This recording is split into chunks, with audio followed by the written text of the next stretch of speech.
Everybody ready, set, go. Rev it up and let's roll. There's a party in the fast lane. Got my hands on the wheel and I'm flying. Heartbeat loud as the thunder rolls. Riding in on the stampede of lightning.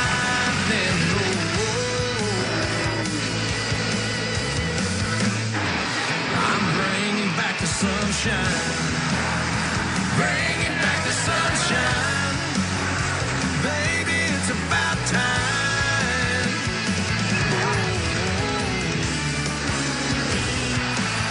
Bring it back.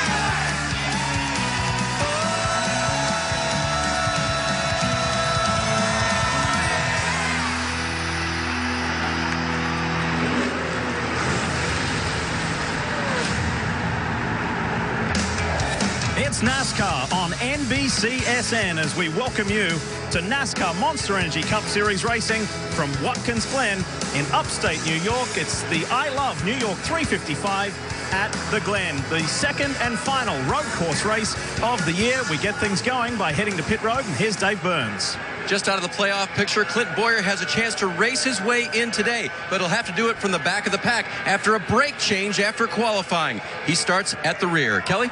Qualifying also didn't go well for Sonoma winner Kevin Harvick, but don't be deceived. Rodney Childers tells me they have a great race car. Look for him to make moves early in this one. Marty? Kelly, time is running out for Joey Logano and his race team. 5 weeks left in the regular season, 5 chances to get to victory lane and put themselves in the playoffs. They said coming in here, we feel like Watkins Glen might be our best shot, but they made several changes to the 22 car this morning to make it better. Time for the command. Race fans, it's time for those most famous words in motorsports. Here to give the command, please welcome our Grand Marshal, President and Chief Executive Officer for the New York State Department of Economic Development, Howard Zimsky. The Empire State rocks it. I Love New York brings it. NASCAR Nation, let's do it. Drivers, start your engine! Brandon, got me on 2? Yeah, that 4-wheel fuel there. Got me on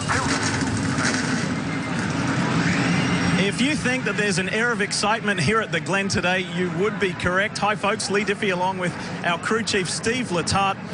Because for the third year in a row, Steve, the grandstands and the camping areas here at Watkins Glen have been sold out. This is tremendous. This is a wonderful illustration of the support of the Monster Energy Cup Series racing here at the Glen on a road course. And nobody put it better than Clint Boyer earlier today when he said, if you can't get pumped up to race in front of a standing room only crowd, you're not human. Well, and Clint Boyer is right. The atmosphere is electric, and that electric atmosphere will carry over on the racetrack. As a competitor, it was always more fun, always more exciting to perform in front of a full house. Speaking of performing, only 5 races remain until the playoffs. And Steve, that means it puts the spotlight on some specific drivers. Well, I think it's to keep it simple. Elliott, McMurray, Kenseth, Boyer, they're looking at points. Points are probably their best avenue, while a win would be great. Look at Joey Logano at -69. I think as a win is a must. It's what his only pass to the playoff looked like. You heard Marty Snyder say it. This is the track of the final 5 that he feels he has the best chance to win at. Hey, folks, do you feel like something new? Well, we've got it for you this weekend with our multi-vantage point coverage.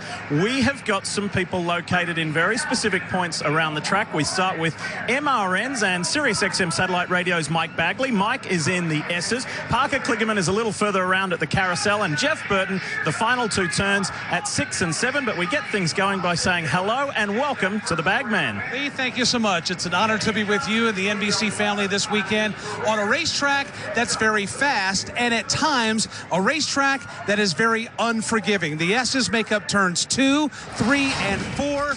turn 2 can be very treacherous. Kyle Busch can write you volumes on that. Racing for the win. Brad Keselowski and Kyle make contact. That's a very treacherous corner. Then you have the uphill climb to turn 3. That's a blind corner right there. If somebody gets crossed up in front of you, more times than not, you're going piling in. Casey Kane breaking loose. Dale Earnhardt Jr. and others all crashing and colliding. Minimal escape routes for those drivers. If you make it through that portion of the racetrack, it's then turn 4. A gentle right-hand bend that sets you up for a run down the back straightaway and a very complex set of corners that will be watched by Parker Kligerman.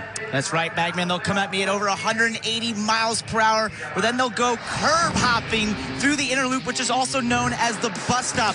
It's also the best passing zone on the racetrack. You'll see them attempt to go too wide on the entry, but that doesn't always work. You might get a little wrong like Jeff Gordon did there, getting the back of Austin Dillon. You'll see 4 tires off the ground like Kyle Larson right there as they enter the bus stop, and then sometimes they'll get in the grass. That will make the track very slick for the cars that are coming after them as they go through one of the craziest corner complexes here, then through the carousel and exit towards you, Jeff. Yeah, that exit is a cause of concern. Every race here, people have problems in that exit because it's such a fast part of the racetrack. You have to be digging at that part of the racetrack to make lap time. So we can see in the past race here, Ryan Newman loses control, makes contact with the inside wall, shoots him right out in front of incoming traffic. Major impacts. You can see right there the 95 car almost over the wall. These are incidences because of the speed involved in this corner. Ricky Stenhouse Jr. jumps the curb in the throttle, just loses it. Once again, makes contact with that inside wall right out in front of the incoming traffic again. You want to be carrying speed off that corner, but too much speed gets you in trouble, and that trouble causes trouble for other cars following behind you.